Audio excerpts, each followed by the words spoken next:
Welcome to my YouTube channel Sonmoni's Blog আৰু সমূহ অসমবাসী ৰাইজলৈ আগতীয়াকৈ শাৰদীয়া দুৰ্গা উৎসৱৰ শুভেচ্ছা জ্ঞাপন কৰিলোঁ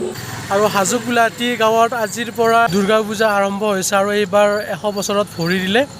আহকচোন ভিডিঅ'টো ইয়াৰ পৰা আৰম্ভ কৰোঁ আৰু কেনেকুৱা প্ৰস্তুতি চলিছে তাত আমৰা সকলোবোৰ আপোনালোকক এই ভিডিঅ'টোৰ জৰিয়তে দেখুৱাবলৈ চেষ্টা কৰিম আৰু মোৰ লগত যাব কৌশিক আছে আৰু কোন আৰু এইপিনে আমাৰ চিন্ময় আমি সকলো এতিয়া যাব ওলাইছোঁ আৰু ভিডিঅ'টো আমি ৰাস্তাৰ পৰা আৰম্ভ কৰিব লগা হ'ল মানে ব্লগটো বনাম বুলি ভবা নাছিলোঁ কিন্তু হঠাৎ কৰিলোঁ আৰু আপোনালোকক দেখুৱাবলৈ আহকচোন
সঁচাকৈ আহি বহুত ভাল লাগিল আৰু এতিয়ালৈকে ডেক'ৰেশ্যনৰ কাম সম্পূৰ্ণৰূপে